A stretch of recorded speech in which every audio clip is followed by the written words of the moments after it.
All right. Start our second session this afternoon. You heard this morning about all the plans to transform your communities and rob your property and rip your whole communities apart in the name of sustainable development and smart growth.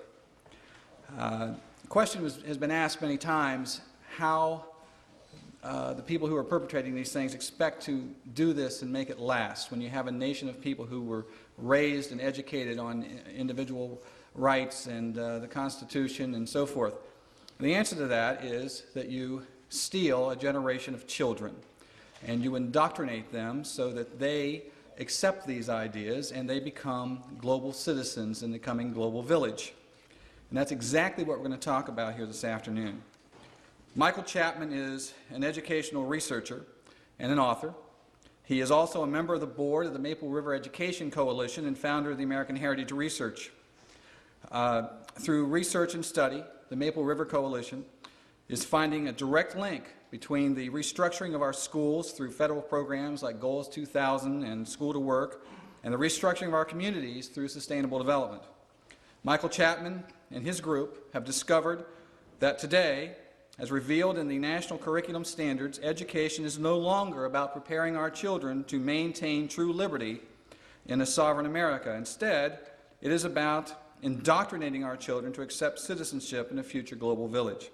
Today, Michael Chapman comes to us from Minnesota to reveal how the so-called standards movement masks the true agenda to a radically transformed America. Please welcome Michael Chapman.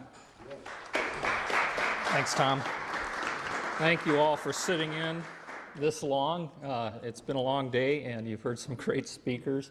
You know, I couldn't help but sitting back in the back of the room listening to Michael Shaw, Michael Kaufman, and some of the local folks. I was back there just rapidly adding stuff to my presentation, trying to figure out what can I take out now to make room for it. So I'm really going to move fast. I'm very graphically intense on my presentation, so you'll want to be somewhere where you can see this board. I want you to know that we in Minnesota consider ourselves members of the People's Republic of Minnesota, and for Michael Shaw's benefit, of course, that's the Midwest version of the left coast. But realistically, Minnesota was the very first state in the nation, in fact, the only state in the nation to sign the Declaration of World Citizenship back in 1971. Now, this was the same year that the EPA was instituted. And by the way, the gentleman who was the first head of the EPA was a man named William Ruckelshaus, who was the American ambassador to the World Commission on Environment and Development. So there's a lot of dots being connected through these things, and I'm going to connect the education dot for you. Now, I just want to go on to say that the state of Minnesota actually, as declared in this document, actually flew the UN flag over the state capitol building. Now, the citizens went ape. Here's actually a newspaper article showing that flag. The citizens went ape, so it wasn't too surprising that a year later we came out with the first environmental education plan. This is it. Now, one of the speakers I travel around the state speaking with is now a senator in Minnesota, so I got this document from her. I asked her if she could get a copy of it out of the archives at the Capitol, and sure enough, she did. She also sent me a copy of the original Declaration of World Citizenship that includes signatures. What you'll find out is from every single leader in politics in the state of Minnesota. Both House and Senate minority and majority leaders, our representatives, everyone. Hubert Humphrey signed this thing. Everybody signed this thing, thinking this was a wonderful thing.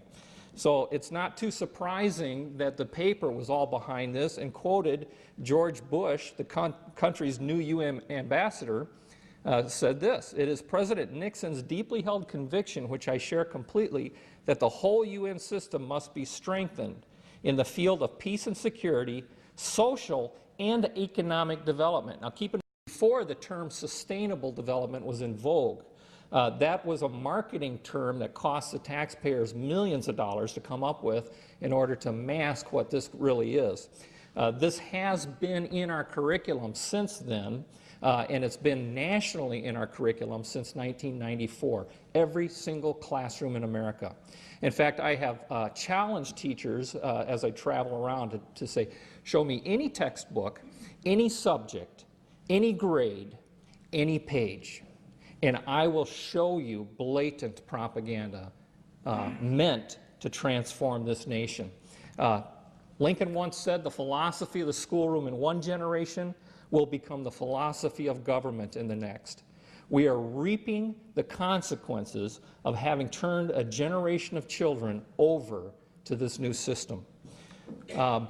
It's not too surprising then that UNESCO, in their September 2003 conference on education for a sustainable future, came out and declared 2005 to 2015 the decade of education for sustainable development. You will be hearing this term everywhere you go from now on for the next 10 years. Education for sustainable development. And surprise, surprise, they named UNESCO the lead agency for that effort, who said their goal is to integrate sustainable development into all levels of education in order to promote education as a key agent for change. Now, what does that mean? If you go to the UNESCO's website on education for sustainable development, you will find out the new role of education. They state, Chapter 36 of Agenda 21 embraces all ways in which people learn about the world around them, develop the values and lifestyles, and assume their responsibilities as global citizens to prepare for the future. Now that's why I title my talk, Preparing Our Children for Global Citizenship. It is the right term, it is the right definition for the marketing word, sustainable development. And it encompasses more than just environment, as you've heard so far. They go on to say education is the primary agent of transformation towards sustainable development. At the U.S., at the cost to the taxpayers of quite a bit of a $400,000 grant, I believe it was, we have developed the toolkit for education for sustainable development. And I apologize, I covered up the slide with the box that shows the economy, the society, and the environment as the three parts of this system, as you saw, I think it was Michael Shaw in the three-circle graphic. It says, from the time sustainability was first, sustainable development was first endorsed at the UN General Assembly in '87, again, this document, the parallel concept of education to support sustainable development has been explored. That's a lie. It has been fully embedded in our curriculum in Minnesota since 1968. It's been fully embedded in the curriculum in the entire country since 1994. I'll show you how that works. But they go on to say that it will encompass the 40 chapters of Agenda 21. That is your federal national curriculum, the 40 chapters. Now, chapter 36 deals with education, but it is to encompass the principles contained in all 40 chapters. The toolbox goes on to tell you, by the way, this was written in July 2002, so it's fairly recent. Goes on to tell you that world citizenship is the goal. And world citizenship encompasses the constellation that is all the principles, values, attitudes, and behavior that the people of the world must embrace if sustainable development, i.e. global citizenship, is to be realized. Now, this is a bureaucratic revolution in education.